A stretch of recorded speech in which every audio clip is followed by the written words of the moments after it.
엠가단실입니다. 네, 제가 전화를 받고 흔쾌히 제가 그러겠다 그랬습니다. 제가 안식일인데요, 정말 집에 온 것 같습니다. 거의 한 20년 가까이 된 제가 청년회 때, 제가 그때 22살에 제가 예수님을 만났습니다. 그래서 22살에 제가 게임 중독에 빠져서 저희 어머니가 엄청나게 저를 위해서 기도하셨을 때, 제가 겨울방학 때 예수님을 만나고, 그때 제가 찬양대 반주를 자주 했었는데, 반주하기 전에 제가 정말 간절하게 하나님께 기도했던 기억이 납니다. 제가 찬양을 잘하는 것도 아니었고 전공생도 아니고 안식일 대예배를 맡은 그냥 반주자인데, 이 반주하는 일에 있어서 하나님께서만 영광받게 해달라고 제가 정말 기도하면서 반주를 했던 기억이 나요.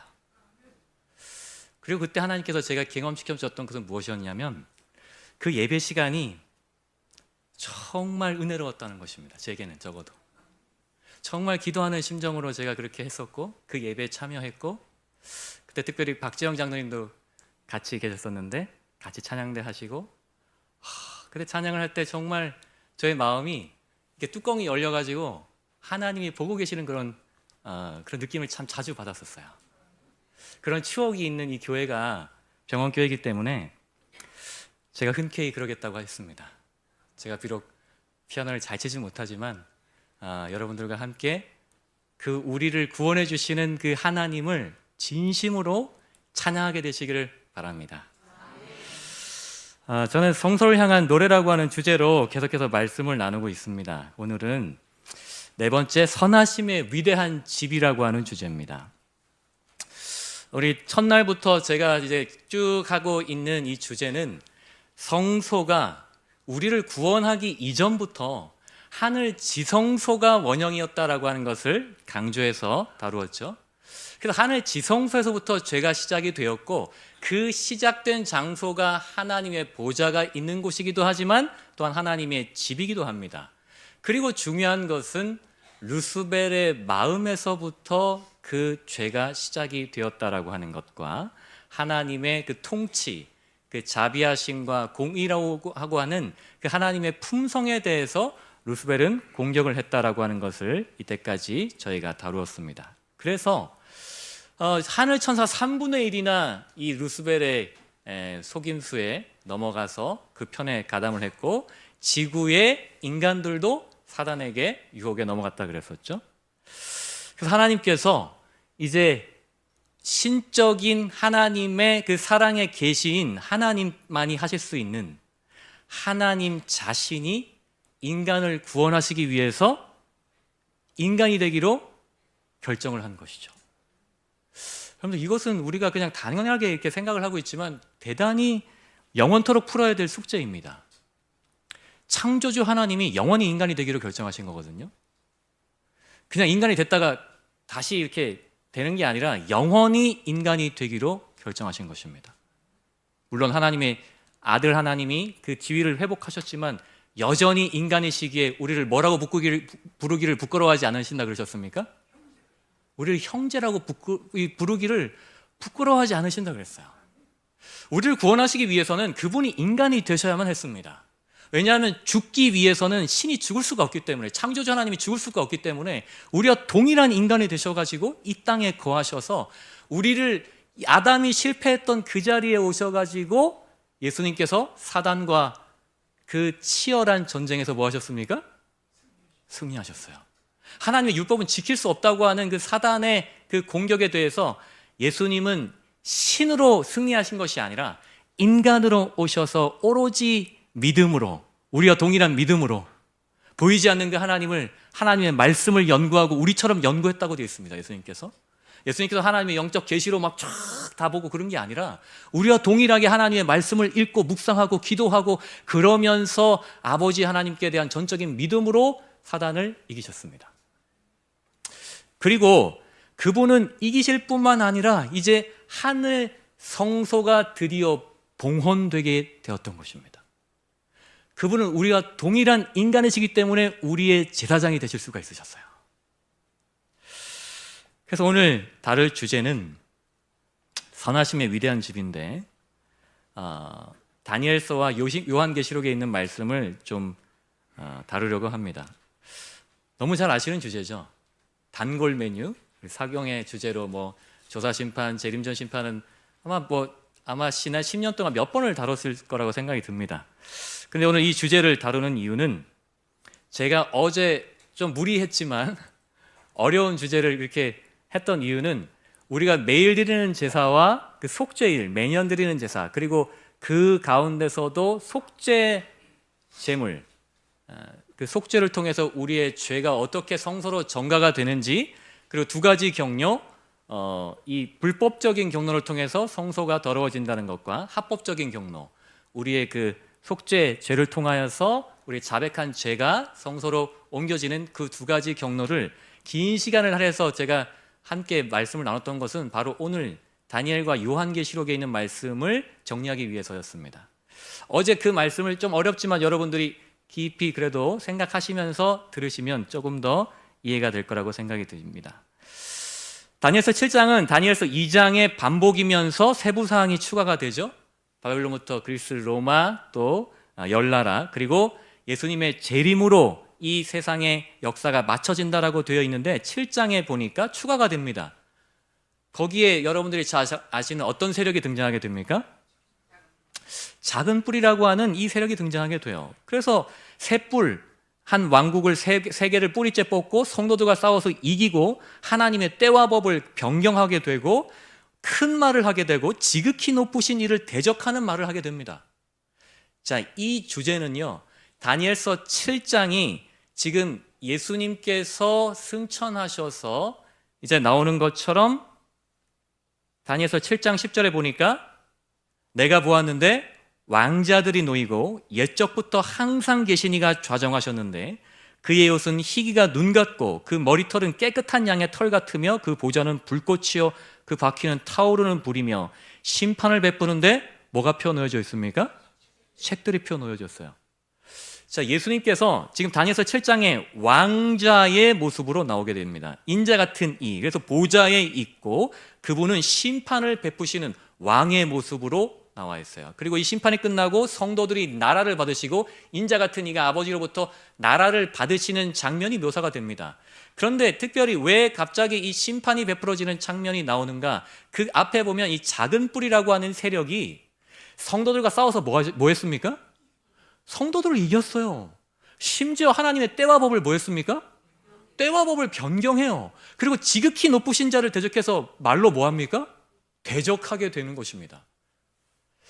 여러분들, 하나님의 이 왕권에 대해서 이 지상에서 공개적으로 지금 제가 어제 말씀을 나눴던 것처럼 반역적인 죄, 하나님께 대해서 공개적으로 반역하는, 대적을 하고 하나님의 성도를 괴롭히고 때와 법을 변경하면서 하나님의 성도들을 잡아서 죽이는 일에 아무렇지도 않게 대담하게, 그것도 한 때와 두 때와 반 때, 잘 아시죠? 몇 년입니까? 미려 1260년 동안 이런 일을 저지르게 되는 것을 이 기독교가 개신교 사회에서 하나님의 백성들이 경험을 하게 되는 이런 일이 벌어지게 되는 것입니다.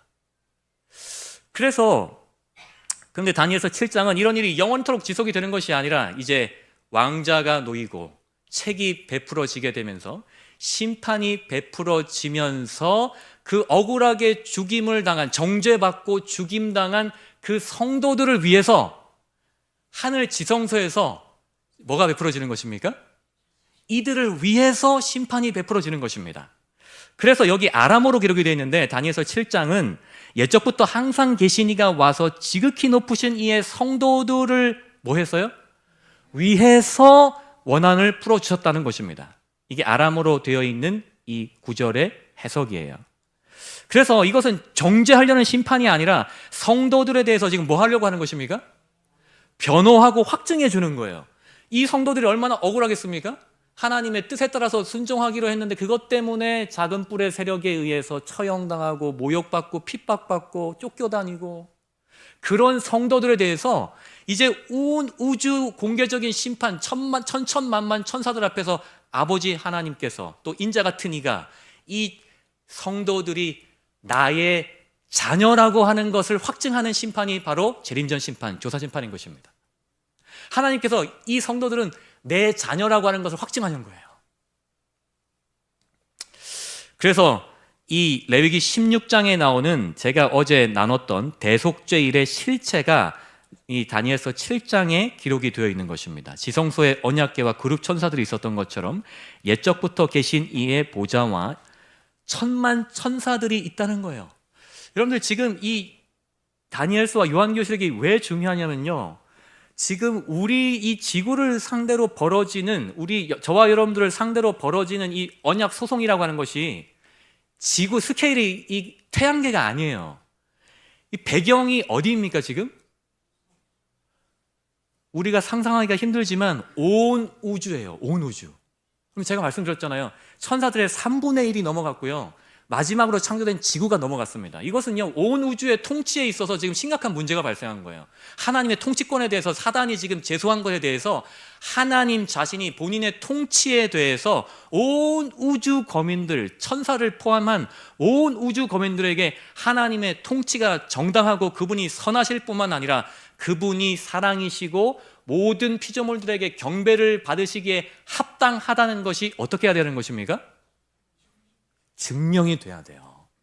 그래서 긴 시간이 필요한 것입니다. 그래서 한때와 두때와 반때, 예수님의 공생에 몇 년 하셨죠? 3년 반, 33년 반 생애를 사셨지만 공생에는 3년 반 들어가시잖아요. 그런 것처럼 이 작은 뿔 세력에게 하나님께서 몇 년의 시간을 허락해 주십니까? 한때와 두때와 반때, 1260년간.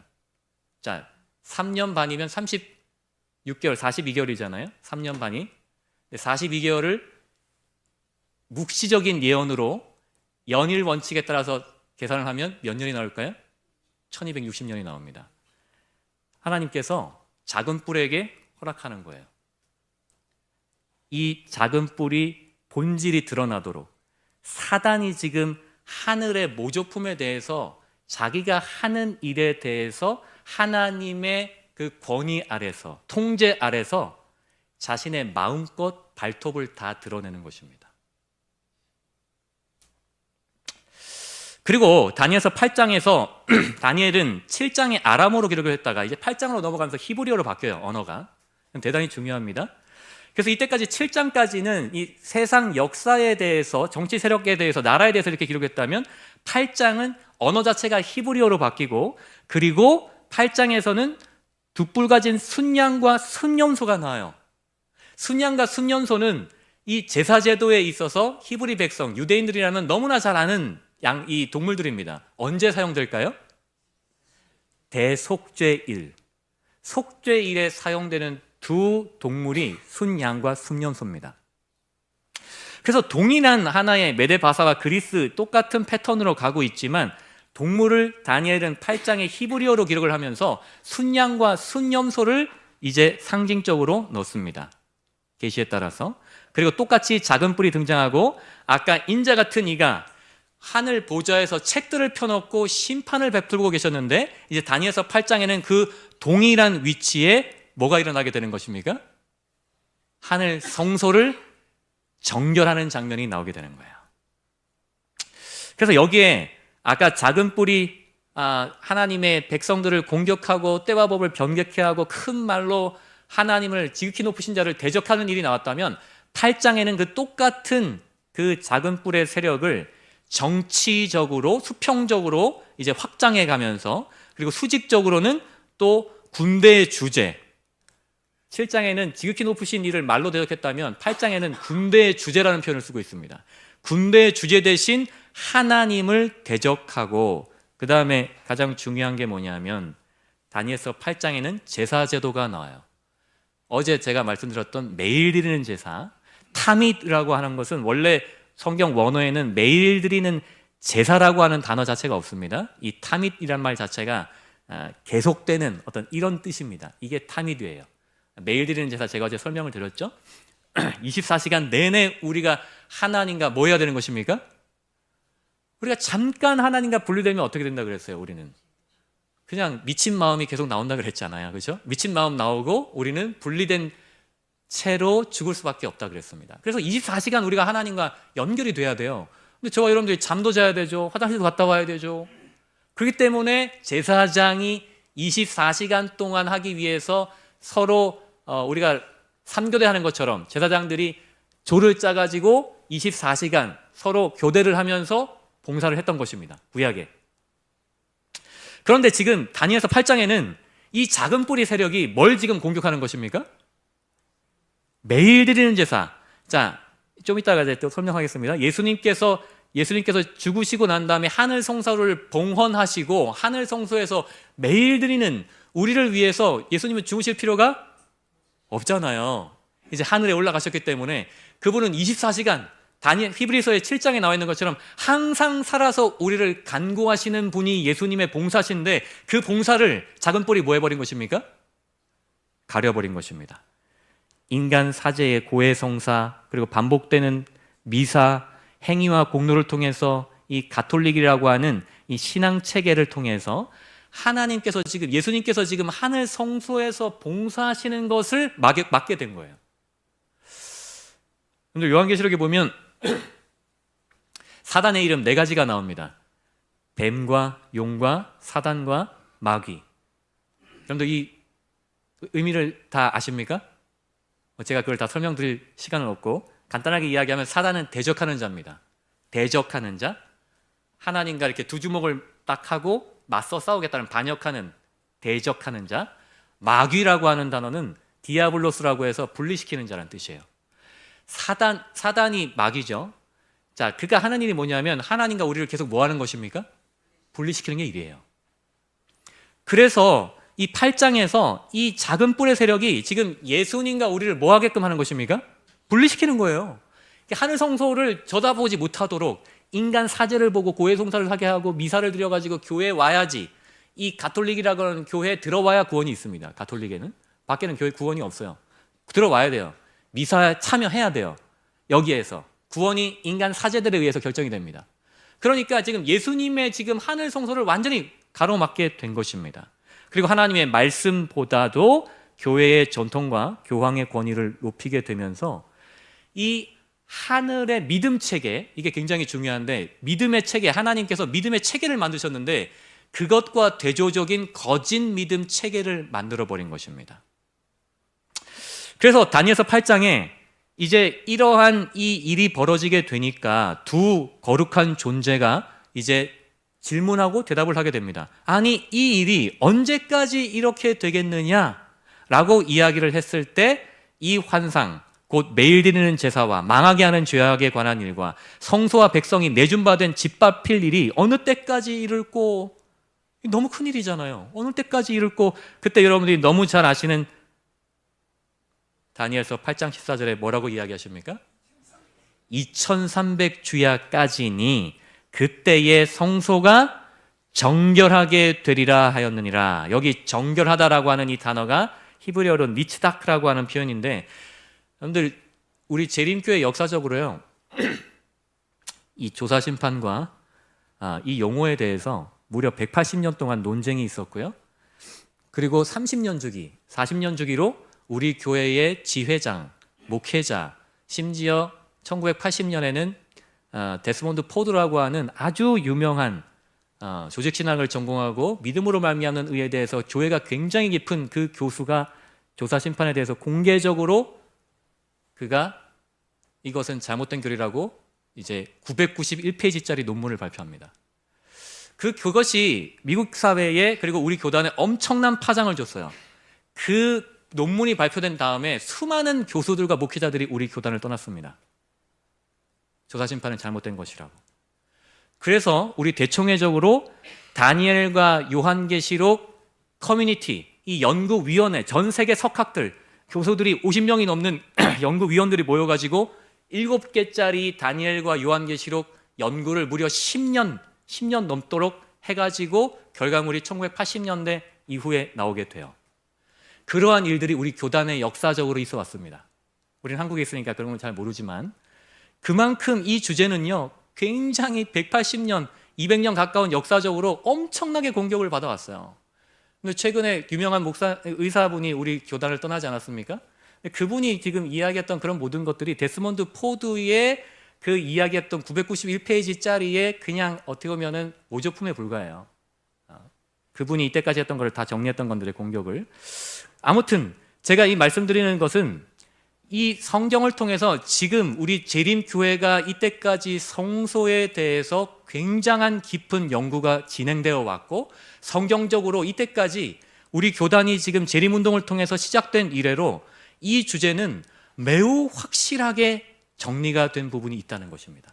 그래서 니츠다쿠라고 하는 이 단어가 세 가지 앞에 그 작은 뿔이 지금 매일 드리는 제사를 공격하게 되고, 성도들의 이 황폐케 하는 죄 쌓였다 그랬잖아요. 성소에 이제 합법적으로 죄가 쌓이게 되었고, 그리고 성소와 군대가 짓밟히게 되고 하나님의 백성이 짓밟히게 되니까 하나님의 이름이 모욕을 받게 되는 거잖아요. 아니, 하나님이 살아계시다면 어떻게 저렇게 성도들이 죽임을 당하는데 하나님이 가만히 있으신가?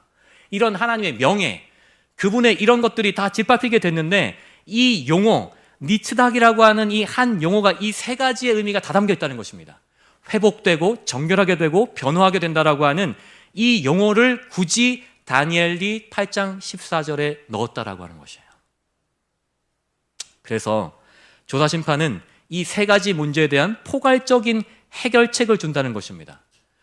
하늘 성소에서 지금 드리는 예수님의 그 중보가 다시 회복이 되고, 그리고 그 성도들의 죄, 그 쌓여왔던 그 모든 것들이 하늘 지성소에서 그것이 정결하게 될 뿐만 아니라 그 성도들과 하나님의 통치와 그분의 이름의 성품에 대해서 변호하는 일이 시작이 되는 날이 언제인 것입니까? 2300주야까지니 그때에 이 일이 시작이 될 것이다 라고 하는 중요한 예언이 다니엘서 8장이라는 것입니다. 그래서 다니엘서 7장은 심판하시는 재판장이시고, 다니엘서 8장은 중보하시는 대제사장이 되시는데, 히브리어의 특징은 뭐냐면 히브리 사고방식은 결과를 먼저 제시하고 원인을 나중에 설명하는 그런 구조를 가지고 있어요. 그래서 7장에서 결론적으로 이 인자 같은 이가 심판을 진행하게 되는데, 8장에는 그 과정에서 중보를 하고 계시고, 그리고 9장에서는 그 원인, 그분이 중보하시고 심판하실 수 있는 원인을 밝히는 게 다니엘서 9장입니다. 그 원인은 무엇이냐면, 그분이 이 하나님의 백성을 중보하고 계시고 심판하실 수 있는 가장 근본적인 그 기반은 무엇입니까? 예수님께서 뭘로 지금 자기 자신을 드리신 거예요? 희생 제물로 드리셨기 때문에, 제가 어제 그렇게 열변을 토하면서 나눴던 것처럼 속죄 제물로 매일 드리는 제사, 그 아침 9시, 오후 3시, 예수님께서 십자가에 몇 시에 달리셨죠? 오전 9시에 십자가에 못 박히시잖아요. 달리시잖아요. 위로. 자, 그게 정확하게 AD 31년 1월 14일 오전 9시입니다. 그 다음에 십자가에서 다 이뤘다 하시고 운명하신 때가 언제죠? 오후 3시잖아요. 매일 드리는 제사, 6월절 매일 드리는 제사를 완료하신 것입니다. 그래서 이 다니엘서 9장은요, 이 배경이 다니엘이 지금 538년에 메데바사 제국 원년 때에 그가 예레미야의 70년의 회복의 예언의 말씀을 깨닫게 돼요. 여러분들, 이것은 자연인과 하나님의 말씀을 깨달은 자의 엄청난 차이가 여기에 있습니다. 자연인이란 무엇인가? 하나님의 말씀을 깨닫지 못한 사람에게는요, 내년이 70일인지 아닌지 알게 뭐예요. 그러니까 그 사람들은 바벨론에서 무슨 일을 하게 될까요, 여러분들? 내년이면 내가 돌아가야 될 70년의 회복에 있는 날인데, 이 예언의 말씀을 깨닫지 못한 사람은 바벨론에서 이제 막 정착했단 말이에요. 페르시아로 이제 넘어왔고, 그러니까 내년에 지금 무슨 일을 하고 있을까요, 그 사람들이? 사업 구상해야 되잖아요. 이제 부동산 경기 좋아지고, 내가 페르시아에 와가지고 이제 좀 뭔가 좀 자리 기반 잡았고, 그러니까 내가 여기서 잘 먹고 잘 살리 지금 고민하고 있는데, 다니엘은 지금 70년에 대한 예레미야의 그 예언을 깨달은 다음에 이제 내년이면 뭐 해야 되는 거예요? 하나님의 그 예언된 약속의 말씀을 따라서 내가 예루살렘으로 돌아갈 수 있는 하나님의 약속이 성취되는 연이 내년인 것입니다. 근데 다니엘의 마음이 너무 급한 것은 무엇이냐면, 백성들이 준비가 안 돼 있어요. 깨닫는 사람이 없는 것입니다. 본인은 깨달았는데. 그래서 이 나라의 자기에게 온 백성을 위해서 자신의 죄인 것처럼 그 저녁 제사 드리는 시간에 성소를 향해서 이 다니엘, 그 노령의 80이 넘은 이 할아버지가 금식을 하면서 하나님께 기도하는 것입니다. 우리의 죄를 자백하고, 우리는 하나님께 범죄함으로 지금 이런 심판을 당했음에도 불구하고 여전히 깨달아요, 못 깨달아요? 깨닫지도 못하고 자백도 하지 않는 주의 백성입니다. 그런데 주님, 주의 이름을 위하여 주의 백성을 기억하시옵소서라고 다니엘이 중보의 기도를 하는 것입니다. 그래서 이 70년이라는 것은 이 70번의 안식년 주기에 대한 보상이에요. 안식년을 지키지 않고 이런 거에 대해서 70년이라고 하는 것이 10번에 대한 거에 대한 보상. 그래서 70년이 차면 이제 하나님께서 회복해 주시겠다 약속해 주셨는데, 여기에 대한 기도에 대한 응답으로 가브리엘 천사가 와가지고 제시한 것이 무엇이냐면 70일에 대한 시간을 줘요. 자, 70년이 이제 예레미야의 예언이었다면 70일에는 70일이라는 말자가 70주잖아요. 그러니까 490일입니다. 그러니까 묵시 예언에 따라서 490일이면 490년인데 이것은 무슨 의미냐면 이스라엘에서 안식년이 7번 되면 희년이라는 것이 있습니다. 희년 아시죠? 49년 희년은 무엇이냐면 이제 모든 노예와 뭐 빚이 있었던 사람, 아무리 그런 있던 사람들이 할지라도 49년째 희년 때는 어떻게 되는 것입니까? 모두가 다 빚이 탕감되고 다 누구에게로 돌아가요? 본주인에게로 돌아가요. 완전한 회복이 있는 날이 희년이에요. 그래서 이 희년의 10번이 되는 490년 70일에 대한 예언을 다니엘에게 주시는 것입니다. 내 백성을 위하여 내가 70일의 예언으로 정하였느니라. 여기 정하였다라는 말 자체가 끊어졌다는 얘기인데 2300주야에서 이 490년을 할애했다는 거예요. 잘라냈다는 거예요. 그래서 시작점을 밝히는 것입니다. 예루살렘을 중건하라는 영, 완전한 회복, 정치적, 사법적, 종교적 그 모든 것들이 회복되라고 하는 중건하라는 영이 날 때부터 70일애가 될 것이다. 이스라엘 백성을 위해서 이 시간을 할애했다라고 하는 것이죠. 그러면서 이 다니엘서 9장에 가장 중요한 예언이 나옵니다. 그것이 다니엘서 9장 24절에 있는 말씀인데, 허물을 그치며 육중 예언이라고 나와 있습니다. 육중 예언, 죄를 끝내며 죄악을 속하며, 제가 어제 이 의미에 대해서 좀 다뤘습니다. 영원한 의를 드러내며 환상과 예언을 이루며 지극히 거룩한 이가 기름 부음을 받으리라. 다시 말하면 이제 이스라엘 백성들의 은혜의 기간에 대해서 하나님께서 490년이라는 시간을 정하셨다는 거예요. 이제 더 이상 허물, 이스라엘 백성들이 하나님께 반역하는 거 더 이상 기간이 남지 않는다는 거예요. 490년이 지나면 이제 끝난다는 것입니다. 그들의 모든 은혜의 기간이. 그리고 죄가 끝나게 되고 죄악이 속하게 되고 이 모든 의의 시대, 이제 하늘 성소를 통해서 이스라엘이라고 하는 민족에게 이 사명이 맡겨졌던 것이 이제 예수님의 십자가를 통해서 누구에게로 넘어가게 되는 것입니까? 이스라엘이라고 하는 민족이 아닌 예수 그리스도의 십자가 안에는 이방인이나 헬라인이나 뭐 여자나 남자나 차별이 있습니까? 없습니까? 교회로 넘어가게 되는 것입니다. 그래서 지극히 거룩한 이가 기름 부음을 받는다는 게 하늘 지성소가 기름 부음을 받는 성소가 봉헌이 된다고 하는 그 예언이 다니엘서 9장 24절에 나오는 거예요. 그래서 457년은 이것은 이때 이 대속죄일, 희년의 대속죄일이 드려졌던 때가 에스라서를 기초로 증거로 살펴보면 다니엘서 9장에 있는 예루살렘을 중건하라는 영이 나왔던 그 BC 457년에 가을 때 희년 대속죄일이 진행되었다라고 하는 것을 우리가 알 수 있습니다. 그래서 희년 대속죄일이 선포되었던 BC 457년 때 예루살렘을 중건하라는 영이 나와요. 아르사스다 7년 때.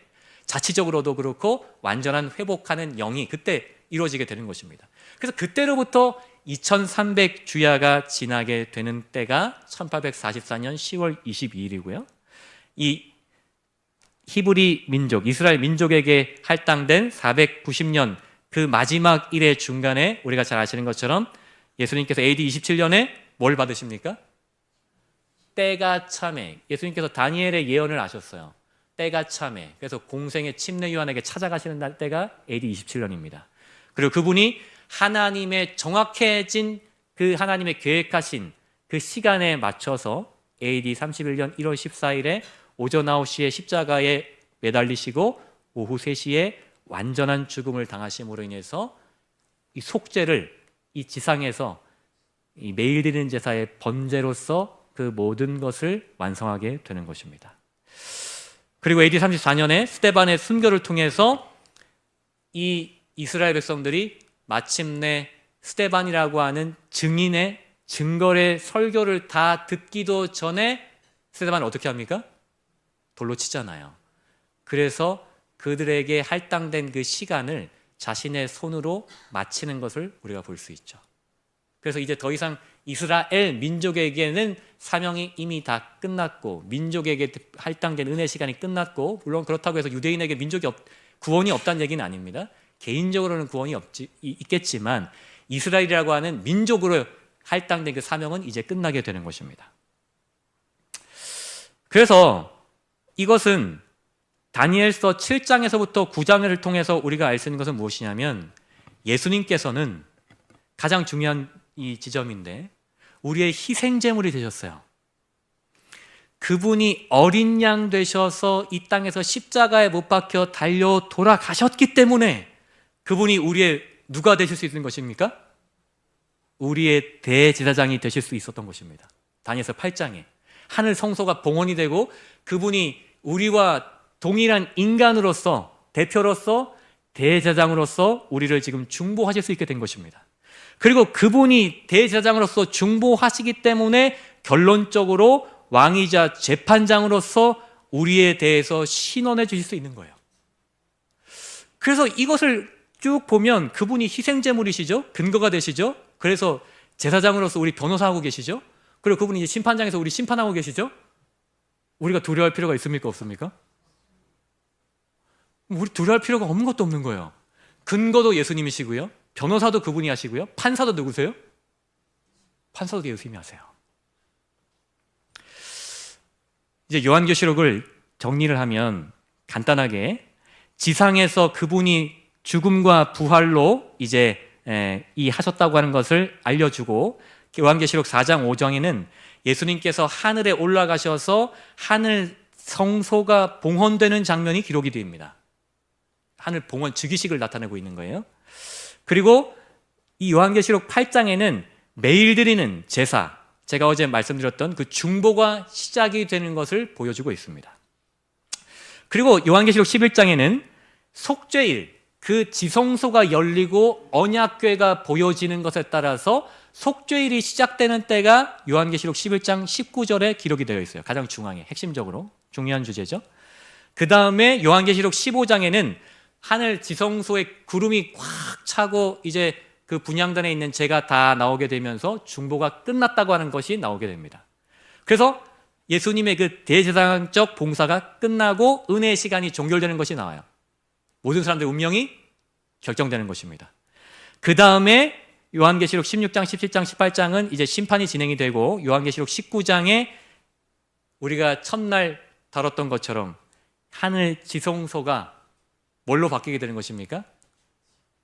찬양이, 구원이 있기 전에 하늘 지성소에서 뭐가 있다 그랬어요? 이미 예배가 진행됐다 그랬잖아요. 찬양이 진행됐던 것처럼 요한계시록 19장에 할렐루야라고 하는 하나님을 향한 찬양이 울려 퍼지게 되는 것입니다. 온 우주가 하나님은 정말로 선하실 뿐만 아니라 그분은 우리의 경배받으시기에, 특별히 예수 그리스도께서 우리의 경배받으시기에 합당하십니다라고 하는 것이 온 우주 거민들이 인정하고 무릎 꿇고 예배드리며 찬양하며 기뻐하는 장면입니다.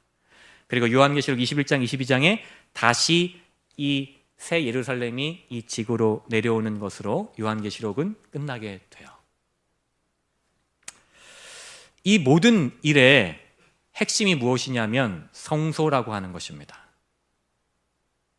이로써 마지막 시대 저와 여러분들이 왜 하나님의 계명을 지키는 것이가 이제 명확해지는 것입니다. 저와 여러분이 하나님의 계명을 왜 지키죠? 안식일을 포함해서 셋째 천사의 기별, 이제 예수님께서 지성소에서 마지막 그 속죄, 도말과 정결과 그 모든 하나님의 공의로움과 자비하심에 대해서 명명백백하게 밝히는 그 시간이기 때문에 하나님의 계명이 어떻게 해야 되는 것입니까? 그분의 공의잖아요. 우리가 구원받은 백성들은 당연히 성화의 열매로서 하나님의 계명을 지킬 수 있어야 돼요, 못 지켜야 돼요? 아니, 하나님이 용서를 하셨는데 우리가 계명을 못 지켜요. 말이 됩니까, 안 됩니까? 그런 건 있을 수가 없는 거예요. 우리가 진짜 구원을 받았다면 우리 삶 속의 열매로서 하나님의 계명을 우리가 뭐 할 수 있게 되는 것입니까? 우리 힘으로가 아니라 성령의 은혜로 그의 안식에 들어가는 자는 그가 시심과 같이 자기 일을 쉬느니라, 안식에 들어감으로 인해서 우리가 안식일을 지키게 되는 것입니다. 그래서 여러분들 안식일은 인치는 거예요. 우리가 뭐 악으로 깡으로 막 의지적으로 하나님의 안식일을 막 힘으로 지키는 게 아니라 그 하나님의 은혜의 안식에 들어간 자는 자기의 힘으로 안식일을 지키는 것이 아니라, 노력하는 것이 아니라 그 하나님의 안식에 들어감으로 인해서 오늘 이 안식일이 그 사람의 온전한 생각과 마음 가운데는 오로지 예수님만 바라보고 예수님께서 공급하시는 힘으로 충만한 그 안식, 자유함을 누리는 시간이 지금 이 시간인 것입니다. 그래서 새 천사의 기별이 나오게 된 것이죠.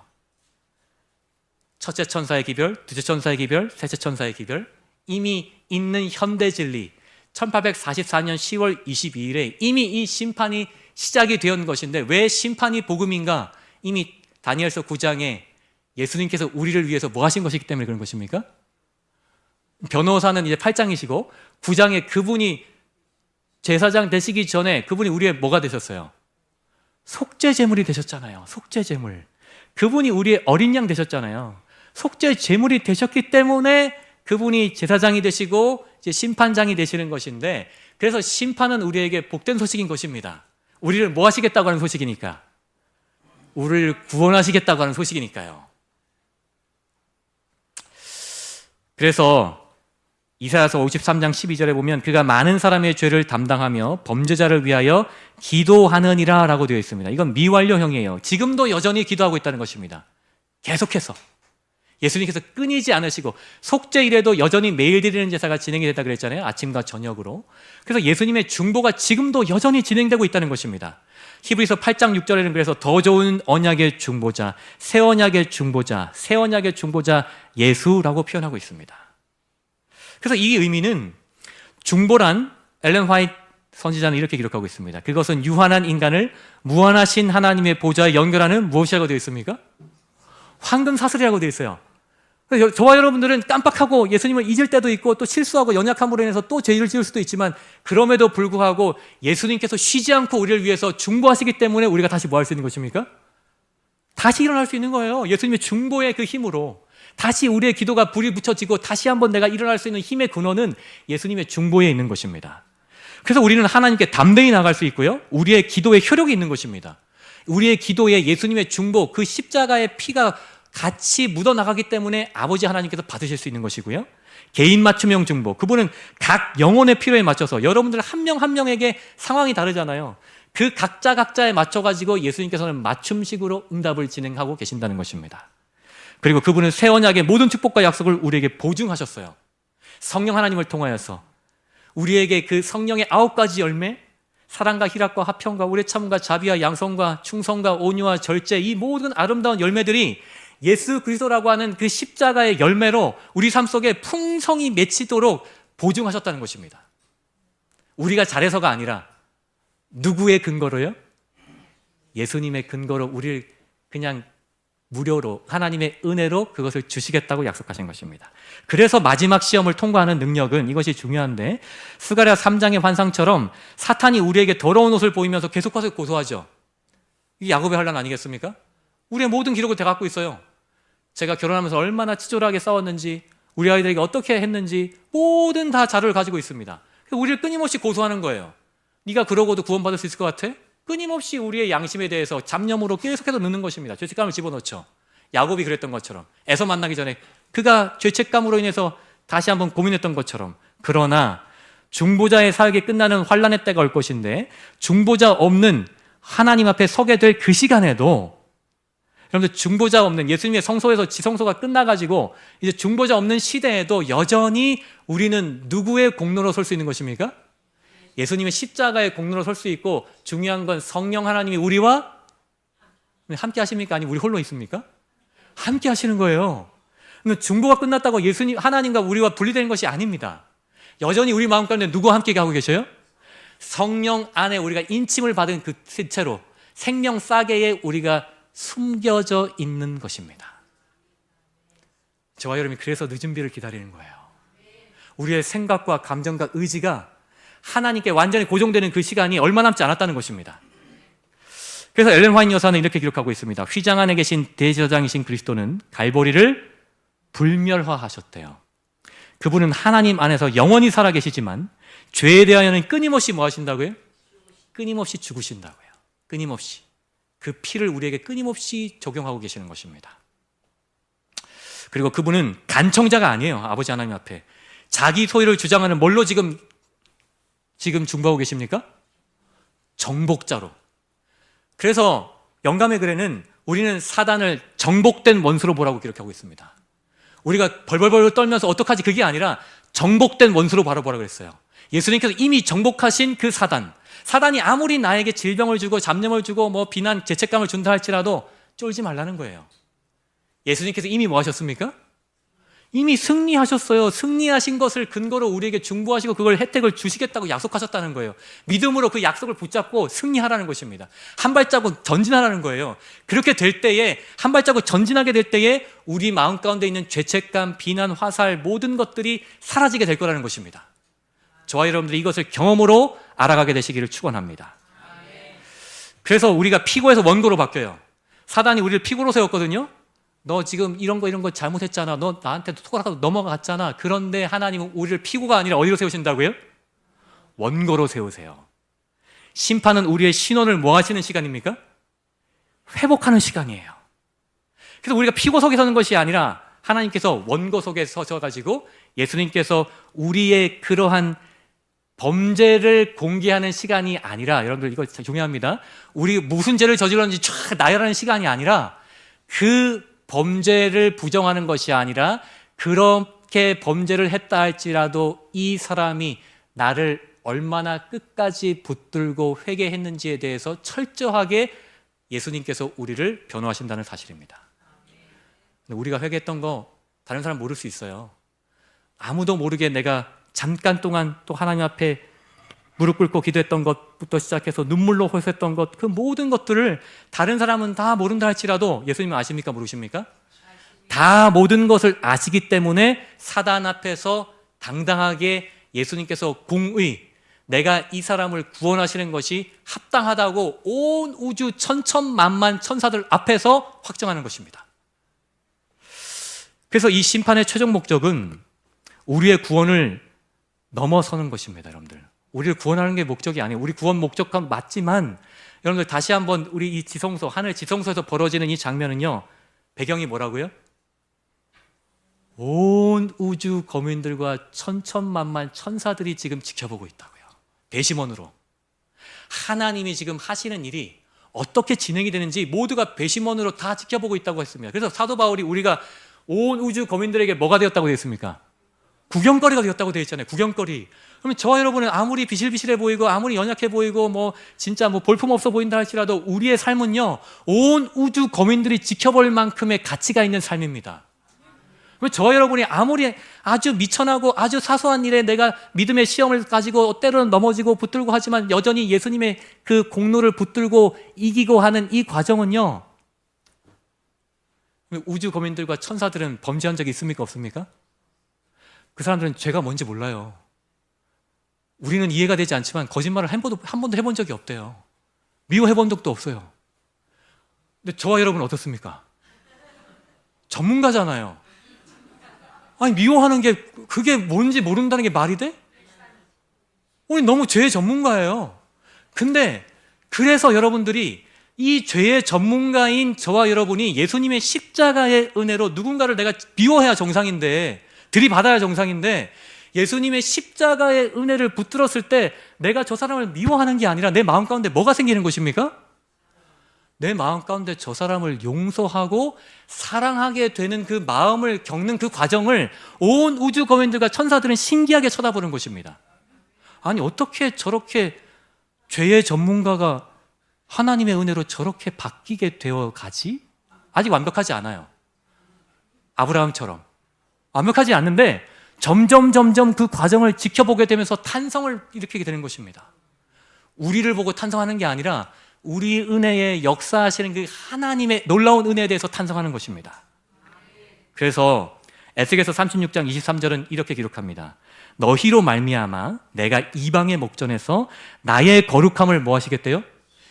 내가 나의 이름을 신원하겠다고 하는 것입니다. 여호와는 나의 목자시니 내가 부족함이 없으려다 쭉 나온 다음에 그가 자기 이름을 위하여 우리를 의의 길로 뭐 하십니까? 인도하시는 거예요. 하나님의 이름 때문에, 그분의 성호가 달려있기 때문에 저와 여러분을 끝까지 의의 길로 인도하시는 분심을 인하여 감사하게 되시기를 바랍니다. 그래서 여러분, 뉴스를 보시고 또 이 세상 돌아가는 거 보면 한숨이 나오시죠? 야, 언제 예수님께서 재림하실까? 우리 아이들 보면 쇼츠와 게임과 어마어마한 AI까지 나와가지고 얘네는 언제 새천사 기별 깨닫고 구원받고 해야 되나? 여러 가지 고민이 드는 게 현실입니다. 제가 목회자로서도 그래요. 우리 아들 어떡하지?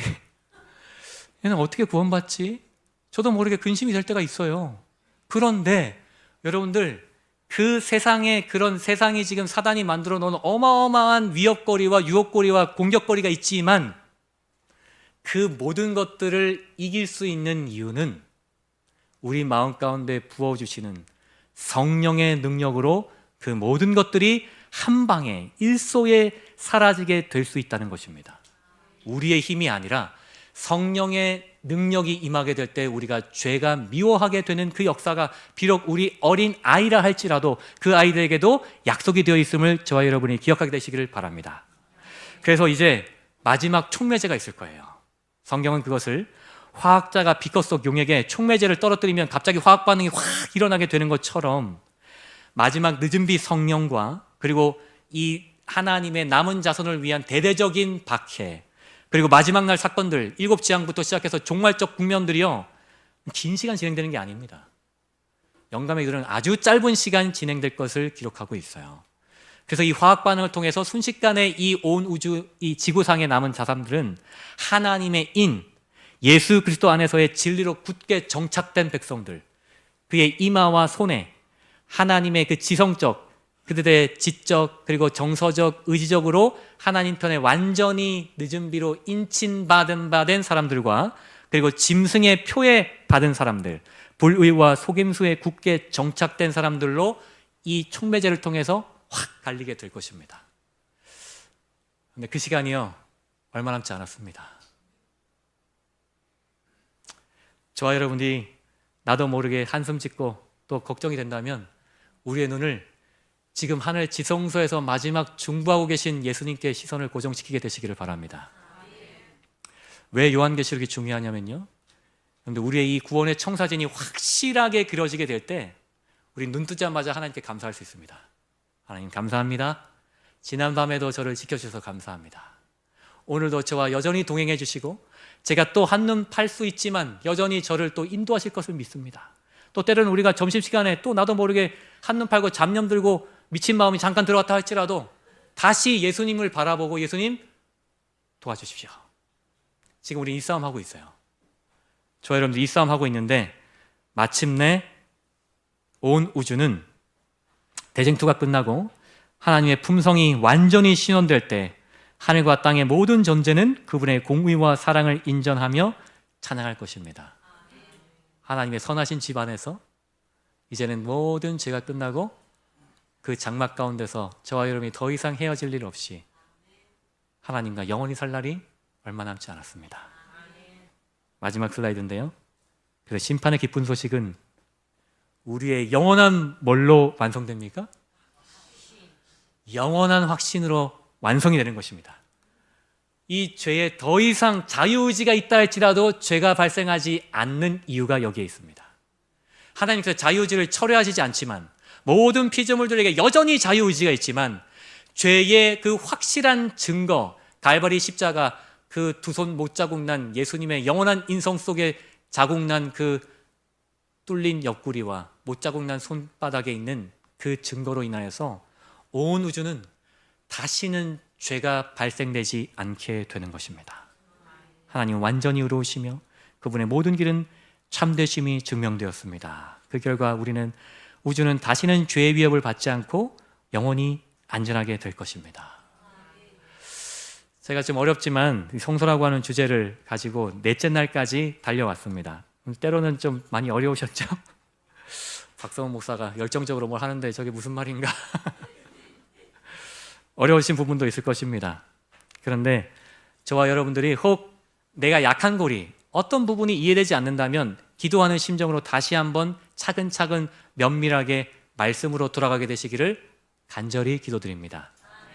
그리고 하나님께서 저희에게 베풀어 주신 구원에 대해서 저희가 굉장히 겸손하지만 적어도 확실하게 내 구원의 소망의 이유에 대해서 다른 사람들에게 소개하고 전할 수 있게 되기를 간절히 기도드립니다. 그런데 우리의 확신의 근거는요, 확실한 약속의 말씀 위에 서야 합니다. 그리고 그 말씀 위에서 경험되어진 바가 된 것이 우리가 모든 사람들에게 증거할 수 있는 것이죠. 아무쪼록 여러분들이 이 안식일에 우리의 마음 가운데 하나님만이 주실 수 있는 그 참된 안식으로 충만히 보내지게 되시기를 바라면서 말씀을 마치겠습니다.